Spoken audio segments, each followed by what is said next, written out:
ದಿಕ್ಕು ಬದಲಾವಣೆ ಆಗ್ತಕ್ಕಂಥದ್ದು. ಕ್ರಮಣ, ಸಂಕ್ರಮಣ ಅಂದ್ರೆ ಉತ್ತಮ ರೀತಿಯಲ್ಲಿ ಚಲಿಸೋದು. ಏನೋ ಹೇಳ್ತಾರೆ ದಕ್ಷಿಣಾಯಣದಿಂದ ಉತ್ತರಾಯಣಕ್ಕೆ ಅಂತ ಹೇಳಿ. ಅದೇನೇ ಇರಲಿ, ನಮಗೆ ಇವತ್ತು ಸಂಕ್ರಾಂತಿ. ಬಸವ ಭಕ್ತರಿಗೆ ಬಸವ ಕ್ರಾಂತಿ ಅಂದ್ರೆ ಬಸವಣ್ಣನವರು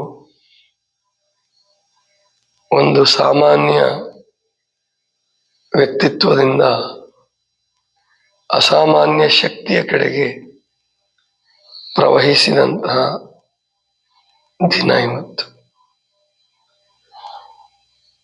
ಬಸವಣ್ಣವರು ಮೊದಲು ಗುಡಿಯಲ್ಲಿ ಪೂಜೆ ಮಾಡ್ತಾ ಇದ್ರು ಅಂತ ಬರ್ತದ ಉಲ್ಲೇಖ. ಪೂಜೆ ಮಾಡ್ತಾ ಮಾಡ್ತಾನೆ ಅವರು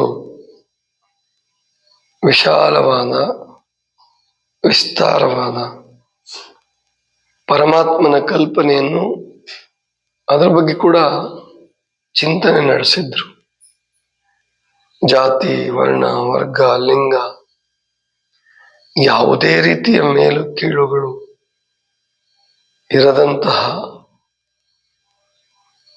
ಒಂದು ಏನಾದರೂ ಕೊಡ್ಲಿಕ್ಕೆ ಸಾಧ್ಯ, ಅಥವಾ ಕೊಡೋದು ಅಂತ ಮುಖ್ಯ ಅಲ್ಲ ಅವ್ರದ್ದು. ಇದು ಕಲ್ಪನೆ ಇದೆ. ಯಾಕೆ ಅಂದ್ರೆ ಉಪನಿಷತ್ತುಗಳನ್ನು ಅಧ್ಯಯನ ಮಾಡಿದ್ರು, ಯೋಗ ಪದ್ಧತಿಗಳನ್ನು ಅಧ್ಯಯನ ಮಾಡಿದ್ರು, ಆತ್ಮದ ಪರಿಕಲ್ಪನೆ, ಪರಮಾತ್ಮನ ಪರಿಕಲ್ಪನೆ ಬಂದಿತ್ತು ಅವರಿಗೆ. ಅದರ ಜೊತೆಗೆ ಮನುಷ್ಯ ಕಲ್ಪಿತ ದೇವತೆಗಳಿಂದ ಅಥವಾ ಮಾರ್ಗದಿಂದ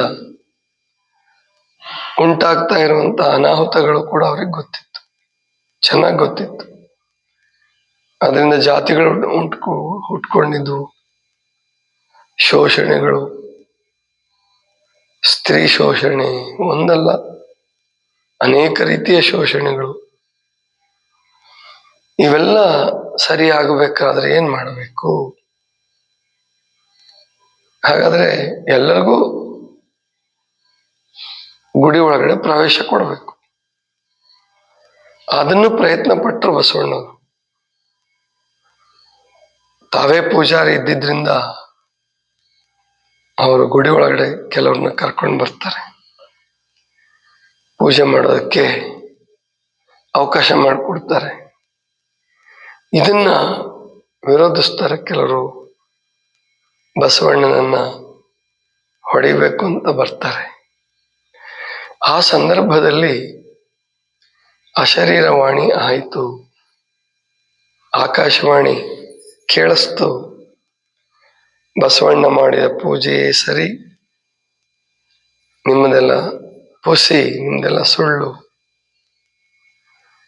ಅದು ಹೇಗಾಯಿತು ಅಂತ ಹೇಳೋದು ಕಠಿಣ. ಯಾಕಂದ್ರೆ ಇವತ್ತು ಆಕಾಶವಾಣಿಯ ಪರಿಕಲ್ಪನೆ ಇದೆ, ರೇಡಿಯೋ, ದೂರದರ್ಶನ, ದೂರಶ್ರವಣ ಎಲ್ಲರಿಗೂ ಸಾಧ್ಯ ಆಗಿದೆ. ಇವತ್ತು ಒಂದು ಉಪಕರಣವನ್ನು ಇಟ್ಕೊಂಡ್ರೆ ಎಲ್ಲರೂ ಎಲ್ಲೆಲ್ಲಿರೋದನ್ನ ನೋಡ್ಬೋದು.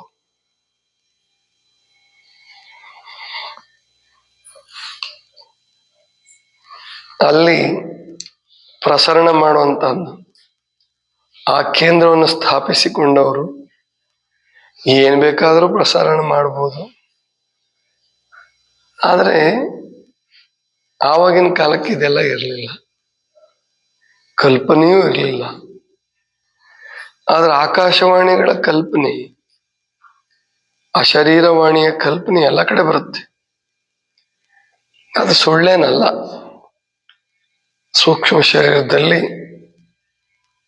ಅಥವಾ ಏನೂ ಇಲ್ಲದೆ ವಾಣಿಗಳು, ಶಬ್ದಗಳು ಕೇಳಿಸುವಂತಹದ್ದು ಧ್ಯಾನ ಜೀವಿಗಳಿಗೆ ಸಾಧ್ಯ ಇತ್ತು. ಅವರು ದೂರದರ್ಶನ, ದೂರಶ್ರವಣ ಮಾಡ್ತಿದ್ರು. ಒಟ್ಟು ಬಸವಣ್ಣವ್ರ ಜೀವನದಲ್ಲಿ ಇದು ಘಟನೆ ನಡೀತು.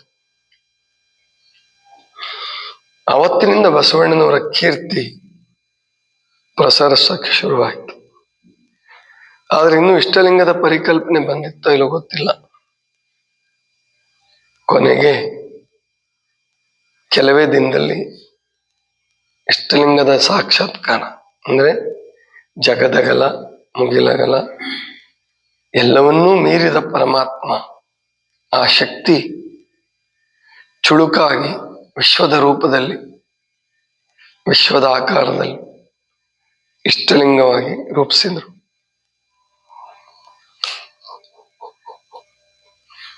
ಅದನ್ನ ಇವಾಗ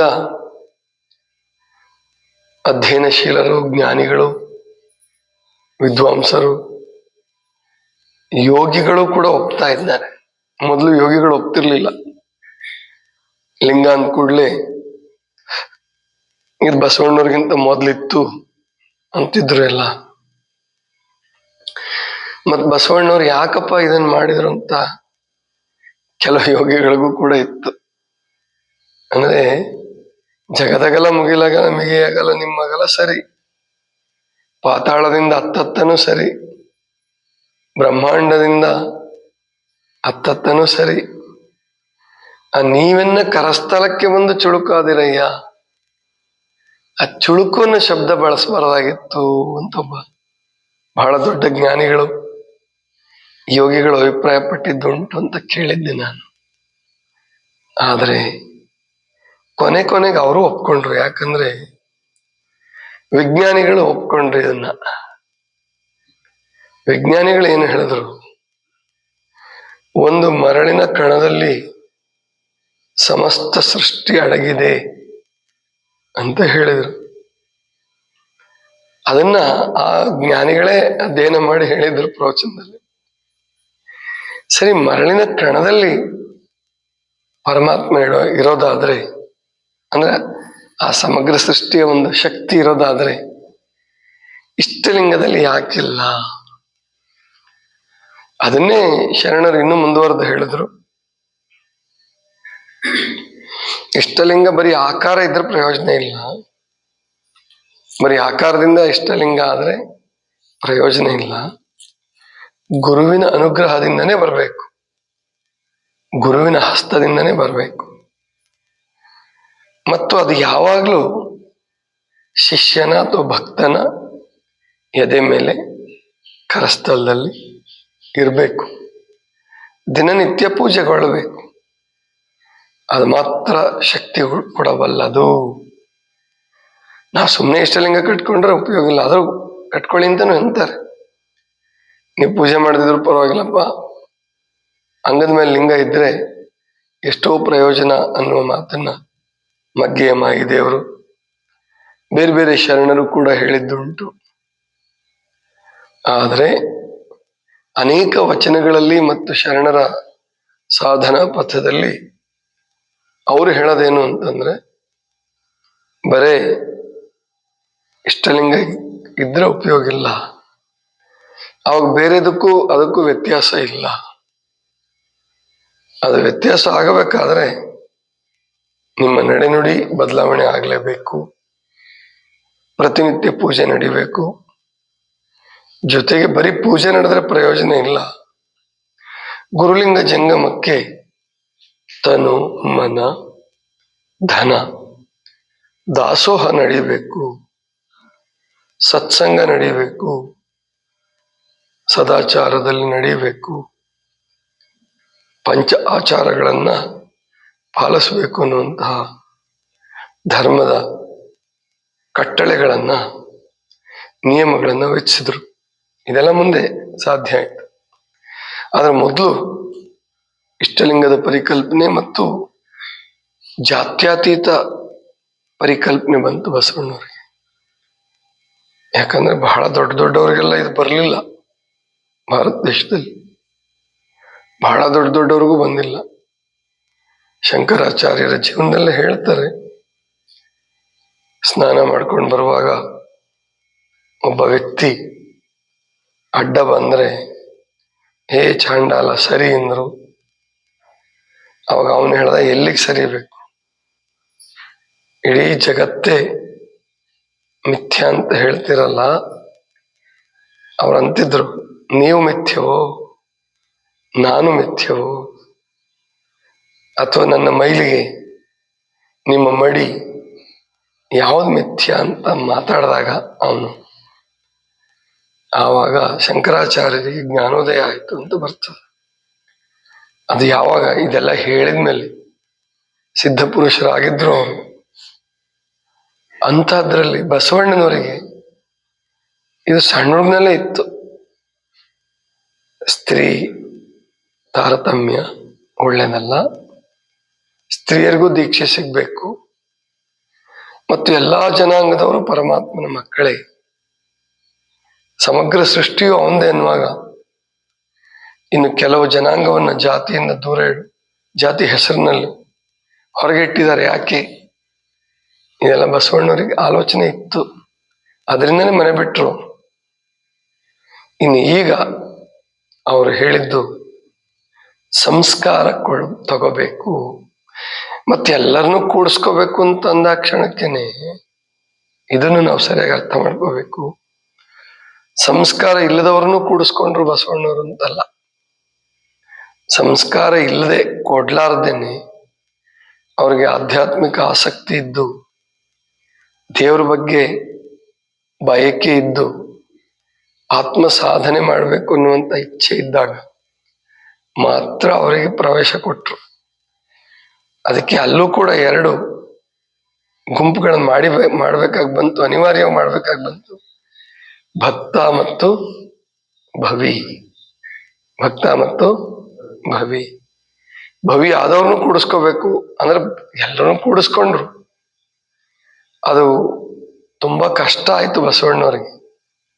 ಅದನ್ನ ಚನ್ನಬಸವಣ್ಣವರಾಗ್ಲಿ ಪ್ರಭುದೇವರಾಗ್ಲಿ ಒಪ್ಪಲಿಲ್ಲ.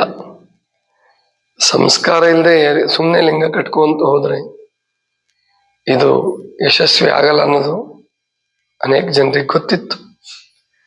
ಆದ್ರೆ ಬಸವಣ್ಣವರು ಏನಂದ್ರು, ಮೊದಲು ಎಲ್ರಿಗೂ ಪ್ರವೇಶ ಕೊಟ್ಬಿಡೋಣ, ಲಿಂಗ ಕಟ್ಟಿ ಬಿಡೋಣ, ಅವ್ರು ಸಾಧನೆ ಮಾಡೇ ಮಾಡ್ತಾರೆ ಅನ್ನುವ ಮಾತೃ ಹೃದಯವೂ ಬಸವಣ್ಣವ್ರಿಗಿತ್ತು.